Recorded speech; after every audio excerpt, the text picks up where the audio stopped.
आधार, bank से लेकर GST तक आज से बदल गए हैं कई नियम, जिसका आपकी जेब और आपके जीवन पर भी पड़ेगा सीधा असर। नमस्कार, न्यूज़ 18 का डिजिटल प्लेटफॉर्म देख रहे हैं आप और आपके साथ मैं हूं रितु सिंह। 1 नवंबर 2025 यानी कि आज से कई नियमों में बदलाव होने जा रहा है, जिसका सीधा असर आम आदमी यानी कि आपकी जेब पर पड़ेगा। आधार अपडेट, बैंक नामांकन, जीएसटी स्लैब और पेंशन नियमों में बदलाव इसमें शामिल है। यूआईडीएआई ने बच्चों के आधार अपडेट को मुफ्त कर दिया है, तो वहीं बैंक अब अधिक नॉमिनी जोड़ने की अनुमति देंगे। पेंशन भोगियों को समय पर जीवन प्रमाण पत्र भी जमा करना होगा। तो 1 नवंबर 2025 यानी कि आज से कई नियमों में बदलाव होने जा रहा है, जिसका सीधा असर आप पर पड़ेगा। आधार अपडेट चार्ज और बैंक नॉमिनेशन में बदलाव से लेकर नए जीएसटी स्लैब और कार्ड फीस तक में बदलाव हो गए हैं। तो आइए जानते हैं कि आज से कौन से बड़े बड़े बदलाव हुए हैं, क्या क्या बदल रहा है। सबसे पहली चीज़ है आधार अपडेट की फीस।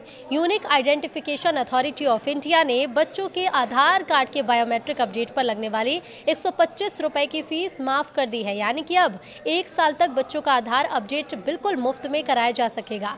वयस्कों के लिए नाम, जन्मतिथि, पता या मोबाइल नंबर अपडेट कराने पर 75 रुपये और बायोमेट्रिक डिटेल्स बदलवाने पर 125 रुपये फीस पहले की तरह देनी होगी। दूसरा बदलाव है बैंक के नए नॉमिनी नियम। 1 नवंबर यानी आज से बैंक ग्राहकों के लिए नॉमिनी से जुड़ा एक बड़ा बदलाव लागू होगा। अब एक अकाउंट, लॉकर या सेफ कस्टडी आइटम के लिए 4 लोगों तक को नॉमिनी बनाया जा सकता है। ये बदलाव परिवार के लिए आपात स्थिति में फंड तक आसान पहुंचाने और मालिकाना हक के झगड़े से बचाने के लिए किया गया है। साथ ही नॉमिनी जोड़ने या बदलने की प्रक्रिया भी अब पहले से काफ़ी आसान कर दी गई है। एसबीआई कार्ड से डिजिटल पेमेंट पर अब चार्ज लगेगा। आज से कार्ड यूजर्स को एक झटका लग सकता है। अब थर्ड पार्टी ऐप से एजुकेशन से जुड़े पेमेंट्स करने पर 1% फीस देनी होगी। इसके अलावा एसबीआई कार्ड से 1000 रुपये से ज़्यादा डिजिटल वॉलेट लोड करने पर भी 1% फीस लागू होगी। यानी ऑनलाइन ट्रांजैक्शन करने वालों की जेब पर अब थोड़ा एक्स्ट्रा बोझ बढ़ेगा।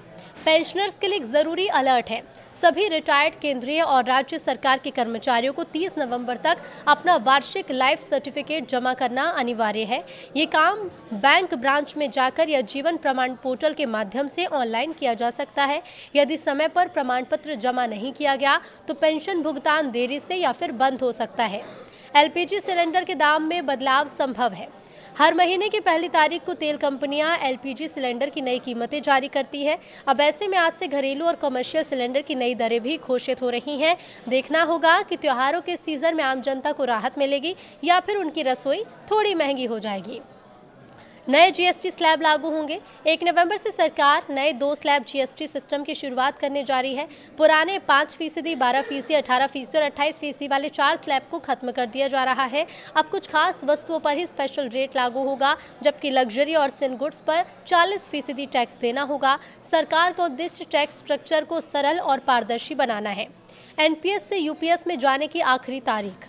केंद्र सरकार के कर्मचारियों के लिए एक और ज़रूरी अपडेट है। जो कर्मचारी एनपीएस यानी नेशनल पेंशन स्कीम से यूपीएस यानी कि यूनिफाइड पेंशन स्कीम में स्विच करना चाहते हैं, उनके पास 30 नवंबर तक का समय है। इस बढ़ाई गई समय सीमा से कर्मचारियों को अपनी पेंशन योजना का पुनर्मूल्यांकन करने और सही ऑप्शन चुनने में मदद मिलेगी।